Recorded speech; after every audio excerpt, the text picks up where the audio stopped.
Be me, 34. Never thought I'd be the woman panicking about being single. I've always had options. Always been told I'm intimidating in a good way. Always knew what I wanted. Tonight, though, Marcus ended things. 3 months of dating. I thought we were building something real. Then he just pulled the plug over text. Different life goals and not seeing it long term. We'd been at his place 2 nights ago. I brought up kids, how I'd raise them someday. No forced gender roles, emotional intelligence over discipline, letting them explore their identity freely. He got this look, didn't argue, just went quiet. Changed the subject to something about work, but the energy had shifted. The rest of the night felt strained, like we were both pretending everything was fine. The text came this morning. Clean, polite, final. Now I'm on my couch, wine glass in hand, watching his Instagram story. He's already at a bar with friends, laughing. Looks completely fine. Like the last 3 months meant nothing. My algorithm has other plans for me. Video after video. What men actually want in 2025. Why modern women struggle to find husbands. Red flags that make men run. I'm hate watching, rolling my eyes at the thumbnails when one stops me cold. 10 traits men avoid in a wife. The thumbnail shows a checklist. The view count is in the millions. Comments are brutal. Thousands of men agreeing, sharing their own experiences, talking about dodging bullets. I click it. The article isn't some incel rant. It's calm, matter of fact, clinical almost. Each trait has clear explanation, real-world examples. I read the first 3. Lack of domestic interest or skills. Combative communication style. High body count without pair bonding ability. My chest tightens. I close the tab, drain my wine glass, tell myself it's garbage. Manosphere bullshit designed to make women feel bad about having standards. But I can't shake it. I reopen the tab. Read 3 more traits. Close it again. It sits in my browser history like a splinter I can't quite reach. I couldn't shake the article for 3 days. It lived in my browser history in the back of my mind. I'd open it, read 1 or 2 traits, close it defensively. But worse, I kept replaying recent dates through this new lens. The parenting conversation with Marcus 6 weeks ago. We were at brunch, this place in Logan Square he liked. Bottomless mimosas, good vibes. He asked about kids, if I wanted them someday. I launched into my philosophy. No forced gender norms, gentle parenting, emotional validation over punishment. I'd never be one of those moms who breaks a kid's spirit with arbitrary rules, I said, thinking he'd appreciate how thoughtful I was about it. He asked what I'd do if a kid was hitting other kids at daycare. I'd explore why they felt the need to hit, address the root emotion. Kids act out when they're not heard. But what's the immediate consequence? He pressed. I got defensive. Consequences are just power trips. Kids need understanding, not punishment. That's how you raise emotionally intelligent humans. He nodded slowly, took a long sip of his mimosa, changed the subject. 2 brunches later, I noticed he'd stopped asking about the future entirely. Stopped mentioning his sister's kids, stopped talking about the neighborhood he wanted to settle down in someday.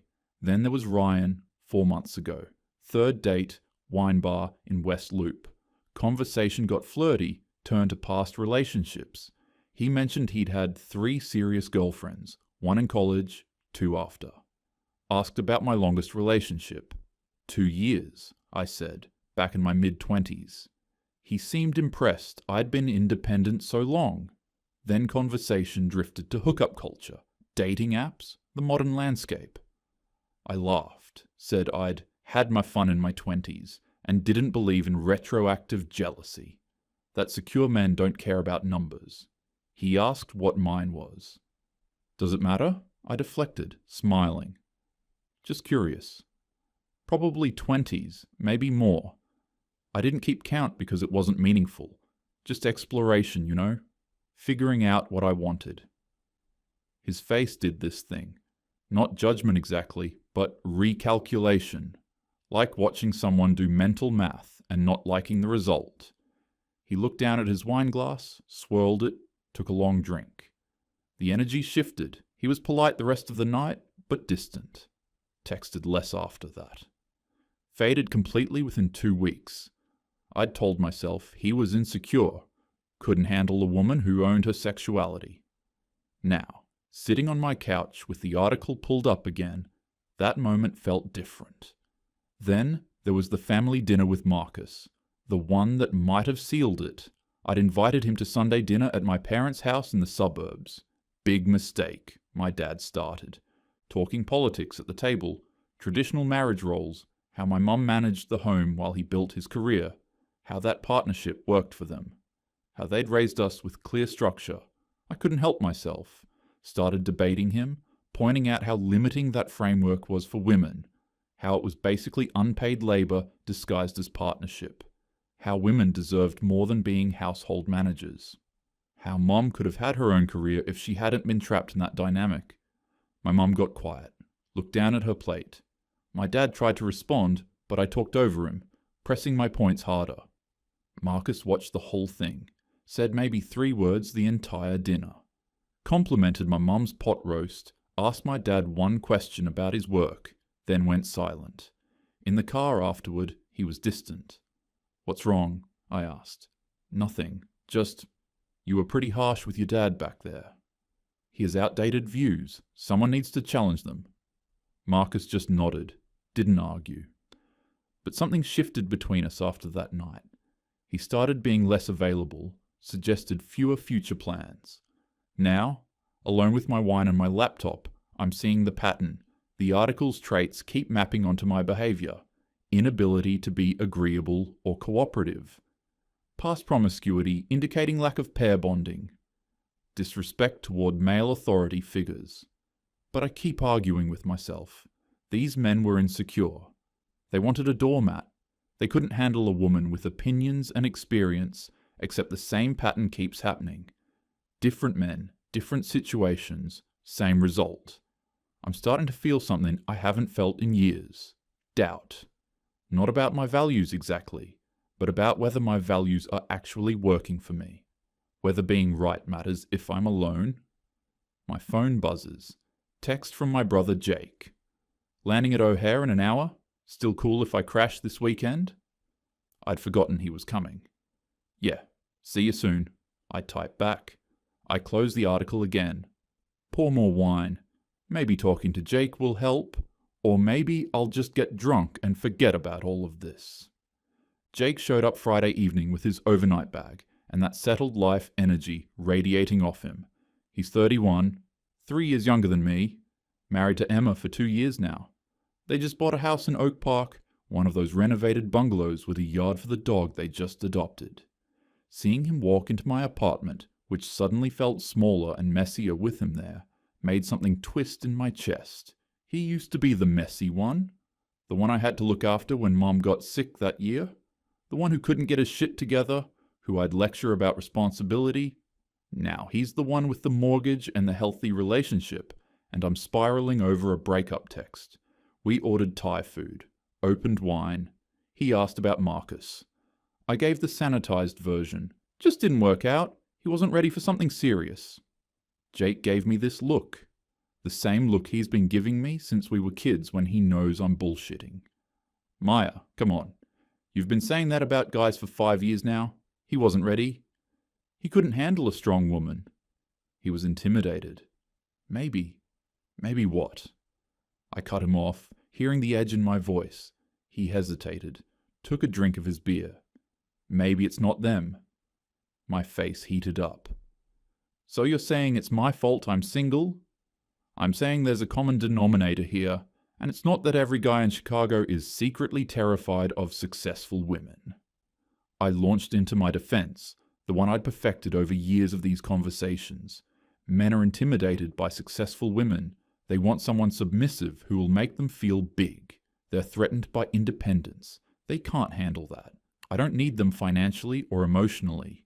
They want the benefits of a modern woman, the income, the sex, the interesting conversations, but they also want someone who will cook and clean and defer to them.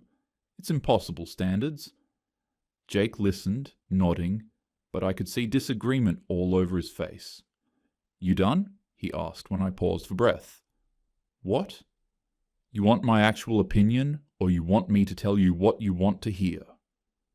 That stopped me, because part of me did just want agreement, wanted him to validate my narrative, tell me I was right and everyone else was wrong, but another part, the part that had been sitting with that article for 3 days, needed to hear the truth. "Actual opinion," I said quietly. He pulled out his phone.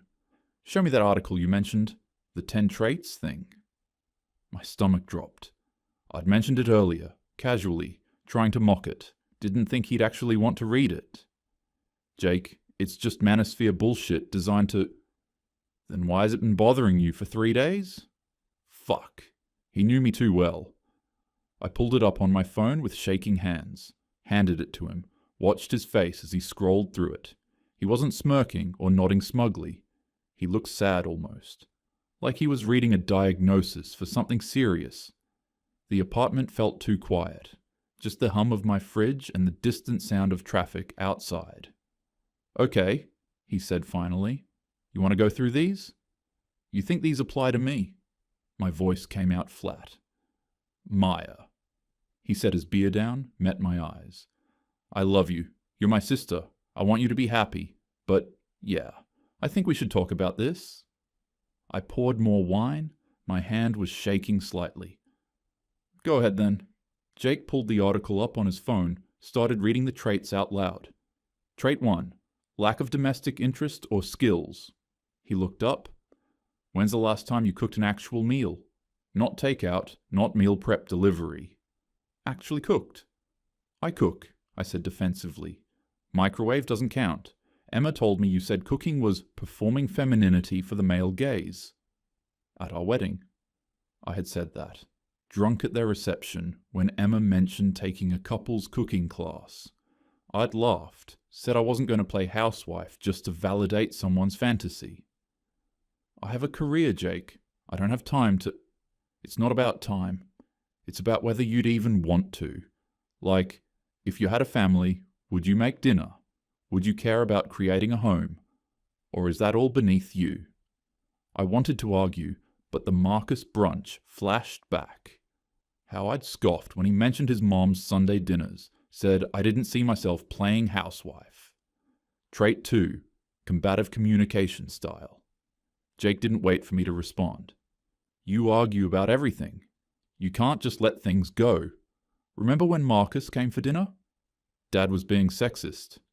Dad was talking about his own marriage. You made it a debate, talked over him for 40 minutes.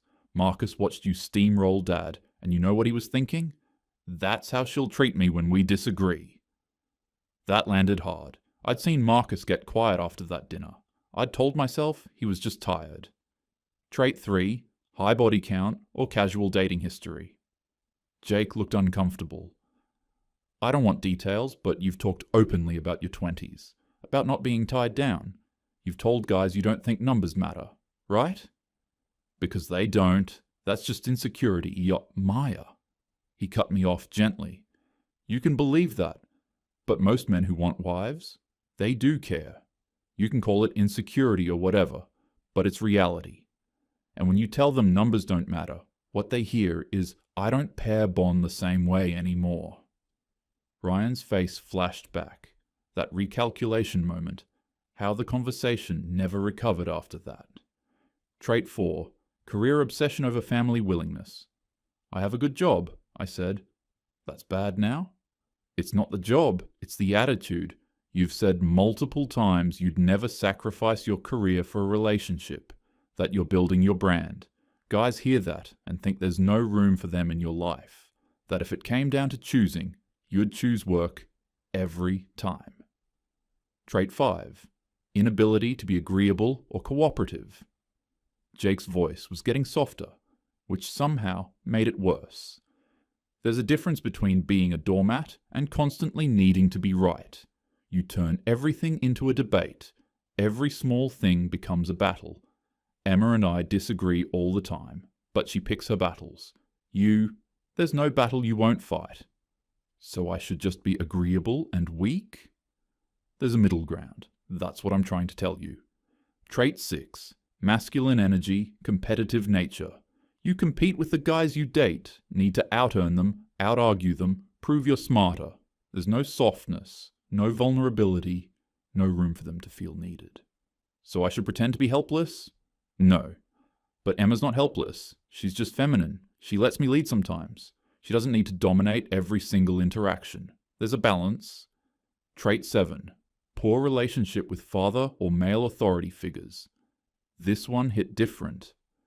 I have a fine relationship with Dad, I said, but it sounded weak, even to me. You openly disrespect him, mock his opinions. You rolled your eyes through his entire toast at my wedding. Guys see that and think about their own fathers. They think about how you'll treat them in 20 years. If you can't respect your own dad, why would they think you'd respect them? Trait 8. Social media oversharing or man-bashing. Jake pulled up my Instagram, showed me my own feed, posts from the last 6 months, rants about toxic masculinity, memes about weaponized incompetence. That viral tweet I'd shared, if he wanted to, he would. Posts about my standards, about not settling, about how I'm the prize. Every guy you date can see this. They see you painting men as the enemy. Why would they sign up to be your husband when you're broadcasting that you don't even like men? Trait 9. Unrealistic standards while bringing equivalent value. What's that supposed to mean? But I knew exactly what it meant. You want a guy who's 6 feet plus, makes 6 figures, is emotionally available, is a feminist ally, wants kids, but will do equal parenting, supports your career. Maya, what are you bringing that's equivalent?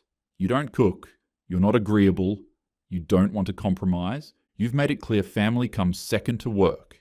You criticize traditional gender roles, but want traditional male provider qualities. You can't have it both ways. So I'm not good enough. That's what you're saying. I'm saying the math doesn't work. High-value men want high-value wives. What are you offering them except a list of demands and a history of failed relationships? Trait 10. Lack of accountability or victim mentality. Jake set his phone down, looked at me directly. This whole conversation, you've argued every single point. Blamed men, blamed society, blamed insecurity. When do you look at yourself? The room went silent, except for the hum of my refrigerator. I was gripping my wine glass so hard I thought it might shatter. You're saying I'm the problem. I'm saying you might have some blind spots, big ones, and if you don't address them, you're going to be 40 and single and still blaming everyone else?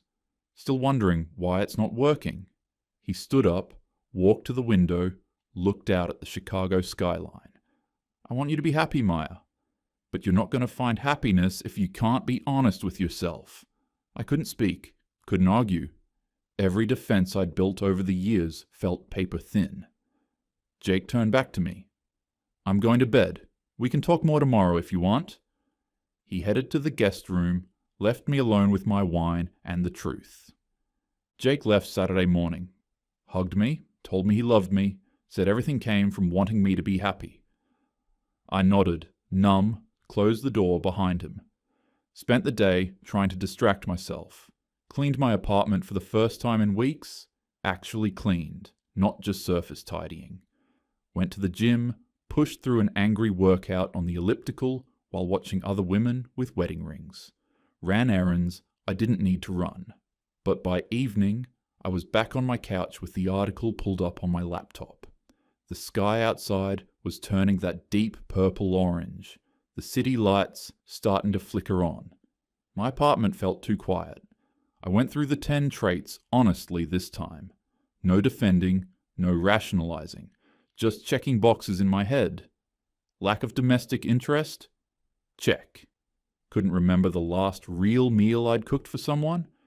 My kitchen was pristine because I never used it. Combative communication? Check. Even my friends had started avoiding certain topics with me. I'd noticed them exchanging glances when I got going on something. High body count? Check. I'd stopped counting after 25, and that was 5 years ago. How many since then? 10 more? 15? Career over family? Check. I'd cancelled dates for work events that weren't even mandatory. Had turned down a second date because it conflicted with a networking happy hour. Inability to be agreeable? Check. Jake was right. Everything was a battle, even things that didn't matter. Last week I'd argued with a barista about almond milk. Masculine energy? Check. I'd been told I was intimidating and took it as a compliment. Never once thought maybe that was a problem. Never once tried to be softer. Poor relationship with father? Check. I'd spent the last decade criticizing everything he represented instead of trying to understand him. Couldn't remember the last time I'd called him just to talk. Social media man-bashing? Check. My Instagram was basically evidence in a case against me. A highlight reel of why no man should date me. Unrealistic standards without equivalent value? Check. I wanted everything while offering what exactly? What was I bringing to the table besides demands and baggage? Lack of accountability?